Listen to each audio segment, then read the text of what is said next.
Assalamualaikum warahmatullahi wabarakatuh. Selamat datang di channel Cerita Hoki, tempat kita berbagi cerita sederhana dari kehidupan sehari-hari yang penuh makna, positif, dan pastinya bisa jadi inspirasi buat kamu. Di sini, kita percaya bahwa setiap momen kecil punya keajaiban tersendiri. Jadi, mari kita nikmati perjalanan cerita ini bersama-sama, karena hidup itu indah kalau kita tahu cara melihatnya. Iya sayang, kali ini kita pasti bisa lebaran bareng, ucap seorang pria. Beneran janji ya pak, sahut suara bocah perempuan dengan nada bersemangat di seberang sana. Bapak janji, jawab sang pria meyakinkan. Hore! Terdengar nada bahagia si anak. Hehehe, oke deh, kalau begitu udahan dulu ya. Bapak mau lanjut kerja lagi nih. Iya bapak, tetap semangat ya. Iya. Assalamualaikum. Waalaikumsalam. Klik. Suara panggilan itu pun berakhir, walau begitu senyum tak pernah hilang dari wajah sang pria, bahkan sampai layar HP-nya mati. Ia benar-benar menyukai momen tadi, saat suara sang putri kesayangan hadir. Jika saja telepon tadi dilakukan bukan saat jam kerjanya, ia pasti tidak akan menghentikan panggilan tersebut bahkan sampai seharian. Mahir Ali di mana? Tiba-tiba suara panggilan terdengar. Mahir Ali? Apa ada Mahir Ali di sana? Tanya suara itu lagi. Iya bos? Saya di sini. Jawab pria itu sambil berlari ke arah panggilan tersebut. Ya, nama pria itu adalah Mahir Ali, seorang pria berusia 34 tahun berprofesi sebagai kuli bangunan asal Jawa Timur yang kini tengah bekerja di Jakarta. Ada apa bos? Tadi kata Nando kamu sudah setuju untuk mengerjakan bagian atap. Hah, bagian atap? Tanya Mahir heran. Iya begitu kata Nando. Dia bilang sudah berdiskusi sebelumnya dengan kamu mengenai perubahan area kerja ini. Oh begitu, jawabnya pasrah. Lalu mulai kapan saya harus mulai pindah ke sana? Kalau bisa sekarang saja langsung. Untuk bagian keramik di bawah sini nanti biar saya suruh yang lain untuk menyelesaikannya. Saya ambil peralatan dulu ya bos. Oke, nanti saya tunggu di bagian atas ya. Siap bos. Selepas bos pergi Mahir Ali tampak kesal, bukan karena bos tiba-tiba menyuruhnya untuk pindah area kerja, bukan juga karena ia tidak suka dengan pekerjaannya, tapi itu karena Nando orang yang disebutkan bos tadi. Orang itu sekarang pasti sedang bersenang-senang di suatu tempat, ucap Mahir dalam hati. Ah, bikin kesal saja. Nando Ferdiansyah, begitu nama lengkapnya. Dia berasal dari daerah yang sama dengan Mahir. Orangnya menyebalkan, suka memaksakan kehendaknya kepada orang lain, atau istilah yang tengah populer saat ini bully. Badannya memang besar dan memiliki wajah yang cukup tampan namun sayang orang itu minus di akhlak. Nando 1 tahun lebih lama bekerja di perusahaan kontraktor ini dibandingkan Mahir. Selain fisiknya yang kuat, kemampuannya yang mumpuni juga memberikan nilai lebih di mata mandor. Karena itu ia sering diberikan kemudahan dalam mengatur jam kerjanya. Dampak negatifnya ia jadi bisa mengutak-atik jam atau tempat kerja tukang yang lain semaunya. Apa yang terjadi hari ini bukanlah kali pertama bagi Mahir. Entah sudah 5 atau 6 kali pemindahan seperti ini terjadi. Ketika proyek yang Mahir kerjakan sudah hampir selesai, tiba-tiba ia akan dipindahkan ke bagian lain. Kemudian nanti Nandolah yang kemudian melakukan finishing dan akan mengklaim kalau dialah yang melakukan Mahir sebelumnya. Berkat itu, mandor mengenalnya sebagai tukang yang punya etos kerja produktif. Mahir bukannya tidak bisa protes, hanya saja ia tidak mau melakukannya. Karena bagi Mahir orang bernama Nando itu pernah berperan seperti pahlawan, Nando adalah salah satu orang yang berjasa untuk kelangsungan hidup Mahir dan keluarganya sampai saat ini. Masih teringat dengan jelas dalam ingatannya, 2 tahun yang lalu saat ia tidak punya pekerjaan akibat pemutusan hubungan kerja yang tiba-tiba dari perusahaan lamanya, Nando kemudian muncul sebagai penyelamat. Ia datang menawari dan mengajaknya pergi ke Jakarta untuk bekerja. Berkat itu ia dapat terus menghidupi keluarganya dengan layak. Jadi ia merasa tidak pantas untuk mengeluh kepada Nando. Aku lebih baik diam, ujarnya dalam hati. Mahir sampai di mes karyawan tempat tinggalnya sekitar jam 6 sore, meskipun jarak mes dan tempat proyek tidak terlalu jauh tapi tetap saja pulang menjelang maghrib itu agak berat bagi Mahir, karena saat maghrib itu adalah waktu yang punya deadline yang singkat. Pasalnya di masa itu ia harus segera mandi, bersih-bersih, memasak, serta melakukan rutinitas lainnya yang cukup banyak. Ia takut akan tidak fokus untuk melaksanakan sholat maghrib yang waktunya cukup singkat. Saat jam menunjukkan 7:30 tiba-tiba, tok-tok-tok, suara pintu kamar mesnya terdengar diketuk. Setelah pintu dibuka ternyata Nando yang datang. Duh, maaf ya bro, tadi jadwalmu aku ubah sedikit agar sesuai dengan jam istirahatku. Mahir hanya diam sambil memasang raut kesal. Melihat raut wajah Mahir, Nando semakin semangat untuk mengganggunya. Woi maaf ya, ucap Nando lagi. Mahir menghela nafasnya. Yang saya permasalahkan itu bukan masalah pergantian jadwalnya, tapi waktunya. Kenapa sih kamu nggak kasih tahu dari awal? Dengan begitu saya bisa melakukannya dengan lebih cepat, dengus Mahir. Sudahlah bro, namanya juga manusia, aku juga bisa salah. Bukan hilaf, tapi itu sudah jadi kebiasaanmu. Woi aku sudah minta maaf kan? Lain kali aku bakal infokan ke kamu dulu sebelum laporan ke bos. Mahir adalah orang yang tidak bisa marah berlama-lama, karena itu ketika Nando meminta maaf karena telah mengubah jadwal, Mahir bisa langsung memaafkannya. Oh iya bro, ada alasan besar kedatanganku kemari, ucapnya tiba-tiba. Apa itu? Tanya Mahir. Aku ingin meminjam uang dulu nih, barusan ibuku telepon kalau. Stop! Teriak Mahir seketika. Mohon maaf yang sobat, kali ini apapun alasannya saya nggak akan mau meminjamkan uang. Pasalnya tahun ini saya ingin mudik dan bertemu dengan anak-anak saya. Saya sudah terlanjur berjanji untuk pulang kampung dan berlebaran bersama nanti. Ayolah sobat, aku pinjam hanya 5 juta saja. Tidak, sahut Mahir tegas. Berapapun nominalnya saya tidak peduli, karena saya ingin menggunakannya untuk membelikan anak, istri dan keluarga saya oleh-oleh. Ah pelit sekali kau, bentak Nando. Mahir diam saja tak peduli. Padahal kalau saja tak ku ajak kau merantau ke Jakarta waktu itu, sekarang kau pasti sudah kelaparan bersama keluargamu di Surabaya. Walau masih diam, ada urat-urat kecil mulai terbentuk di kiri dan kanan dahi Mahir. Dasar orang yang tak tahu terima kasih. Aku doakan kau akan selalu sial, bentak Nando sambil membanting pintu. Mahir hanya bisa menghela nafas. Apa dia tidak ingat dengan apa yang telah saya berikan tahun lalu? Ucap Mahir heran. Selepas kepergian Nando tersebut, Mahir jadi kepikiran dengan sumpah serapah Nando. Ia mengingat kejadian setahun yang lalu, waktu itu Mahir sudah dapat mengumpulkan cukup uang dari gaji dan bonusnya. Ia sudah menyiapkan rencana untuk memberikan kejutan kepada keluarganya di kampung. Berbagai list daftar keluarganya yang akan diberikan oleh-oleh pun sudah ditulis. Sayangnya rencana tersebut batal karena orang itu, Nando. Jadi malam itu, tepatnya H10 Lebaran, Nando datang dengan tergesa-gesa kepadanya. Ia bercerita kalau ayahnya mendapat kecelakaan dan tengah dirawat di rumah sakit. Ia sangat panik karena butuh uang mendadak untuk biaya operasi dan segala macamnya. Nando mengatakan kalau ia sudah tidak punya siapa-siapa lagi untuk dimintai pertolongan. Mahir yang merasa masih berhutang budi pun dengan berat hati meminjamkan uang yang semula akan digunakan untuk mudik pada Nando. Tentu saja dengan harapan agar uang itu dapat membantu keringanan keluarga Nando. Tapi pada akhirnya apa yang dia katakan dan fakta yang terjadi di lapangan sangat jauh berbeda. Dari foto-foto dan video sosial medianya memperlihatkan hal yang berbeda. Nando yang katanya akan menjaga ayahnya di rumah sakit malah lebih banyak terlihat menghabiskan waktu di diskotik bersama banyak wanita. Sedangkan informasi mengenai ayahnya yang mengalami kecelakaan ternyata bohong. Mahir baru mengetahui kalau ayah Nando sudah lama meninggal.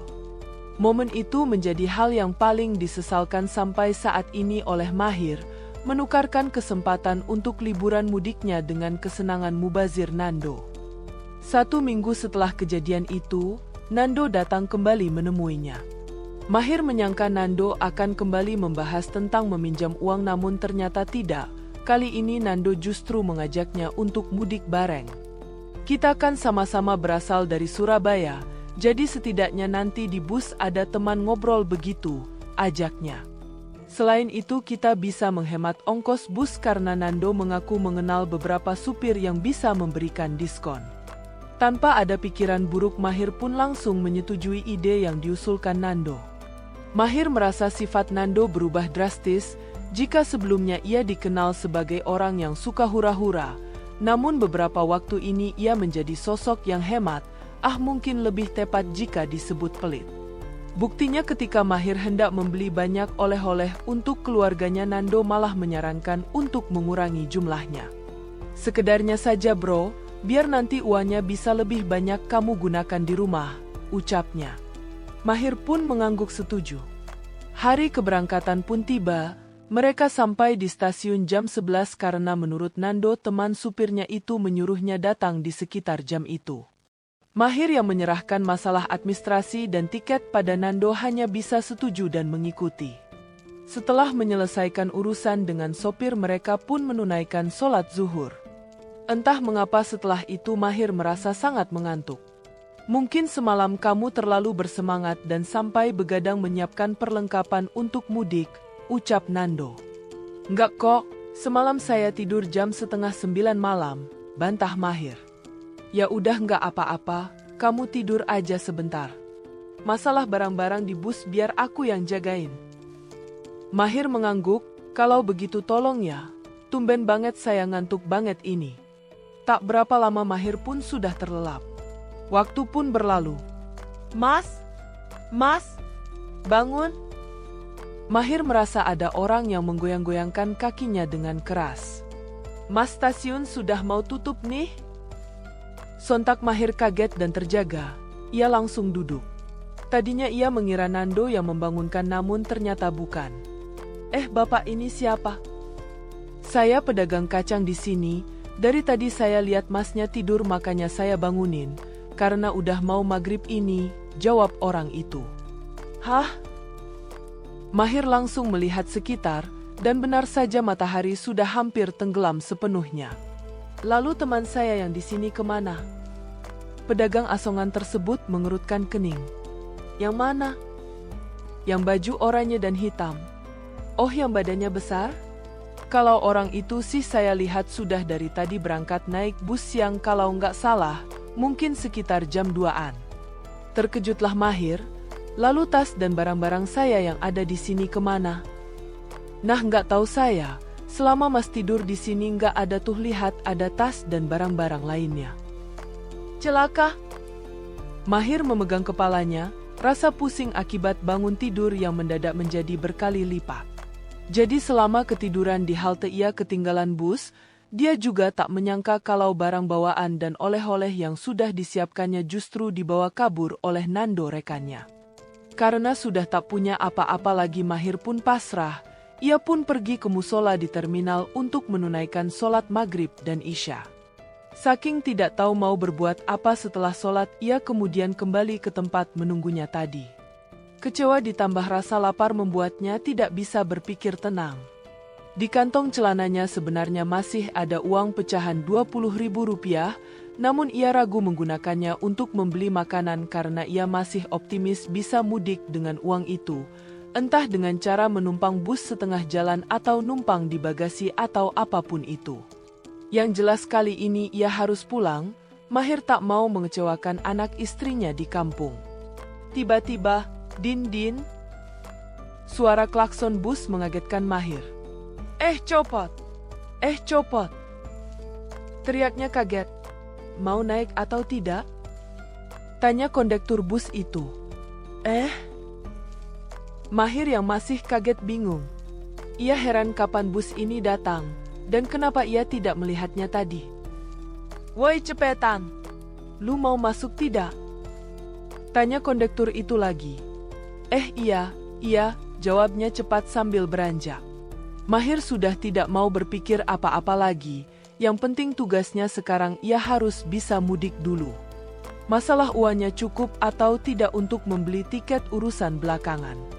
Mahir segera naik dan mendapatkan kursi kosong di bagian belakang, karena bergerak dengan terburu-buru sempat beberapa kali ia tersandung dan membentur kursi lain. Beruntung penumpang lainnya tengah sibuk dengan kegiatan masing-masing hingga tidak terganggu olehnya. Setelah berhasil melewati penumpang yang lain tanpa hambatan, Mahir akhirnya sampai di kursinya. Beruntung 2 kursi paling belakang itu kosong jadi tempatnya lebih lega. Bus langsung berjalan. Setelah beberapa lama, Mahir merasa orang-orang di dalam bus ini begitu tenang. Tak ada satupun dari mereka terdengar saling bicara atau bermain handphone. Semuanya hanya diam dan duduk di kursi masing-masing. Mungkin mereka semua kelelahan dan mengantuk, pikirnya. Sekarang jam 9 malam, sebaiknya saya juga istirahat saja. Mahir pun mengatur posisi kursi dan merebahkan kepalanya mencoba untuk tidur. Karena seharian ini fisik dan mentalnya benar-benar terkuras, ia langsung pulas begitu memejamkan mata. Sebagai seorang muslim yang taat, Mahir rutin menjalankan sholat malam atau tahajud, oleh karena itu tubuhnya yang telah terbiasa akan secara otomatis akan membangunkannya beberapa jam setelah tidur malam. Hal yang sama pun berlaku seperti saat ini. Tap. Seperti biasa, momen tamparan halus pada pundak kanan membangunkan Mahir. Ia pun seketika terjaga. Sudah jam berapa ini? Ucapannya sambil melirik ke arah jam tangannya. Jarum pendek menunjuk angka 9 dan jarum panjang berada di tengah-tengah antara angka 1 dan 2. Loh, kok baru jam 9 lebih sedikit? Mahir kembali memelototi layar jamnya namun kedua jarumnya tetap menunjukkan jam 9 lebih sedikit. Ia berusaha memastikan kalau baterai tidak mati dengan meletakkan jamnya di telinga. Alhasil suara, tik-tik. Pergerakan detik jam terdengar. Mahir tampak kebingungan, terlepas kondisi jamnya bermasalah atau tidak, ia tetap yakin kalau sudah lama tertidur. Dan saat ini terbangun pada sekitaran jam 4 untuk melaksanakan sholat tahajud. Ini adalah kebiasaan yang sudah bertahun-tahun ia jalankan, jadi sulit rasanya untuk percaya kalau tubuhnya salah waktu untuk membangunkannya. Perlahan ia berdiri dan melihat ke segala arah bus untuk mengetahui keadaan penumpang yang lain. Uniknya sebagian besar dari mereka tetap tenang dan posisinya tetap sama sewaktu Mahir memutuskan untuk tidur tadi. Apa benar-benar aku belum tidur ya? Walaupun agak ragu ia berusaha kembali untuk memejamkan mata. 5 menit kemudian ia terjaga lagi, mencoba memejamkan mata lagi, terjaga lagi, akhirnya ia pasrah, rasa kantuknya benar-benar hilang. Saat itu tak sengaja matanya melirik ke arah jam tangan. Hah? Masih jam 9:05? Bukannya ini sama seperti yang tadi? Mahir tertegun sejenak, segera ia berdiri untuk memastikan. Dan betapa terkejutnya ia ketika melihat posisi semua penumpang masih sama seperti sebelumnya. Bulu kuduknya seketika berdiri. Sepertinya ada yang salah, ucapnya dalam hati. Keringat dingin pun tiba-tiba mengucur dengan deras membasahi dahi, leher, punggung bahkan tangannya.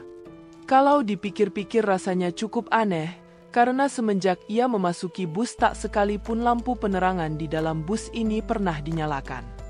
Akibatnya Ka jadi tak bisa melihat wajah-wajah penumpang dengan jelas.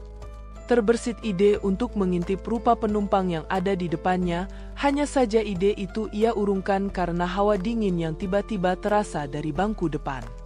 Sontak saja Mahir langsung membaringkan kepala ke kursi sebelah dan menutup wajahnya. Matanya terpejam dan tak berani bergerak, dalam hati bacaan ayat kursi terus ia lantunkan.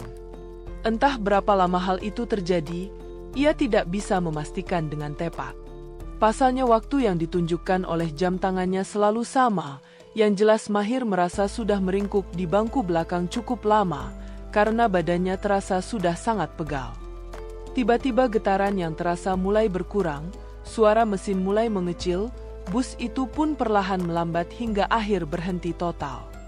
Mahir merasa para penumpang di depannya mulai berdiri dan bergerak keluar, meskipun tak ada sedikit pun suara yang terdengar, tapi Mahir merasakan kalau semua penumpang tengah bergerak keluar. Setelah berdiam selama beberapa waktu, Mahir yakin seluruh penumpang bus telah turun. Ia pun akhirnya mulai bangkit dari rebahannya. "Kamu tidak keluar?" "Astaga!" teriak Mahir kaget. Mahir terkejut setengah mati ketika melihat kondektur bus tiba-tiba sudah ada di sampingnya. "Kamu tidak keluar?" tanya si kondektur lagi tanpa ekspresi. Tidak pak," jawab Mahir ragu. "Baiklah kalau begitu," sahutnya sambil berlalu. Mahir masih syok, ia hanya bisa terdiam ketakutan. Waktu pun terus berlalu, selama itu pula Mahir hanya berdiam diri dalam bus. Ia takut kalau ia tidak bisa kembali ke dunia asalnya jika keluar dari bus. Jujur ia memang takut, tapi rasa penasarannya lebih besar. Perlahan ia memberanikan diri untuk mengintip melalui jendela. Matanya membelalak, ada campuran rasa takut, gugup, hingga terpesona. Apa yang di depan matanya ini benar-benar tak masuk akal. Bus itu ternyata berhenti di sebuah hutan besar yang begitu rimbun, saking padatnya oleh pepohonan. Mahir sampai tidak bisa mendapatkan celah untuk mengintip langit. Ada 3 pohon beringin besar yang saling berhadapan. Di tiap ranting-rantingnya itu banyak burung yang bertengger. Sebentar, walaupun badannya terlihat seperti burung, tapi tampaknya kepala makhluk itu seperti manusia. Astaga! Setinggi apapun ia mendongak, hampir di tiap ranting selalu ada makhluk mirip burung itu. Tak hanya diam saja, sebagian dari makhluk itu bahkan tampak terbang ke sana kemari. Mahir mendeskripsikan hutan itu sebagai hutan yang ramai tapi sepi. Pasalnya walaupun di sana-sini terlihat banyak makhluk, tetapi sebagian besar dari mereka hanya diam ketika berhadapan, memandangi satu sama lain dengan melotot. Sesekali mereka melotot menyeramkan seperti saat ini yang dilakukan kepadaku. Mahir terkejut.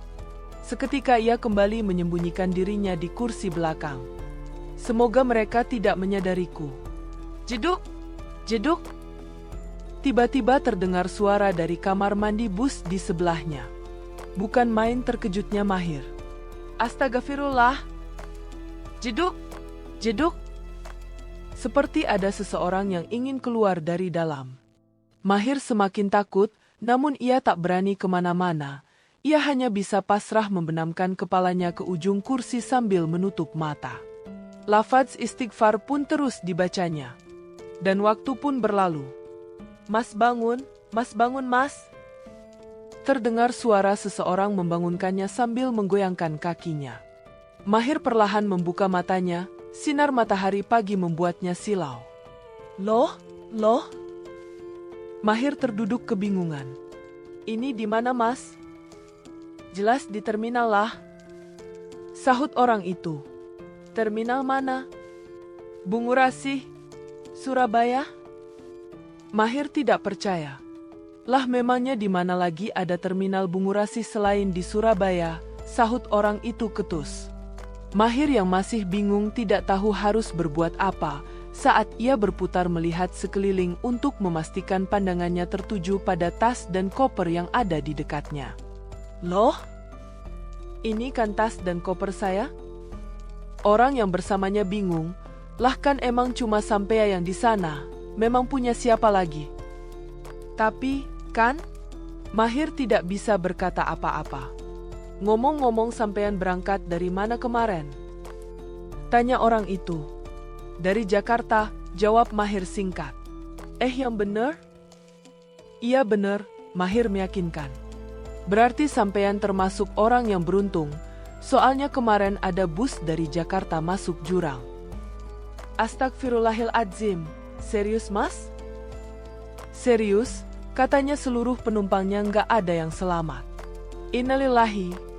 Bahkan ada 1 penumpang ditemukan dalam kamar mandi. "Hah?" Feeling Mahir langsung mengarah ke suatu tempat. "Coba lihat nih Mas, ini penampakan bus yang jatuh tersebut." Keringat dingin langsung mengucur keluar saat Mahir melihat tampilan bus naas tersebut di layar smartphone. Waktu menjadi hening. Beberapa hari pun berlalu. Setelah sholat Idul Fitri, Mahir bersama keluarga kecilnya datang berziarah ke sebuah makam di pinggir kota. Makam itu terlihat masih baru, di batu nisannya tertulis nama Nando Ferdiansyah. Sebuah nama yang punya banyak kenangan bagi Mahir. "Assalamualaikum bro, maaf baru bisa berkunjung hari ini," ucap Mahir sambil memegang batu nisan itu. "Kita memang tidak bisa mengetahui rahasia masa depan, oleh karena sebaiknya kita selalu melakukan hal-hal baik, agar dapat menghadap sang pemilik jiwa dengan baik pula. Terima kasih sudah mengingatkan saya. Di tempat ini saya ingin mengucapkan selamat jalan kepadamu, saya sudah memaafkan semua kesalahan yang kamu perbuat pada saya, semoga hal itu dapat membantu meringankan perjalananmu. Selamat jalan bro." Setelah mengucapkan itu Mahir dan keluarga kecilnya pun beranjak pulang. Ketika di perjalanan pulang istrinya bertanya, "Apakah itu teman Mas yang meninggal dalam bus saat dia di kamar mandi?" Mahir mengangguk, "Iya itu dia."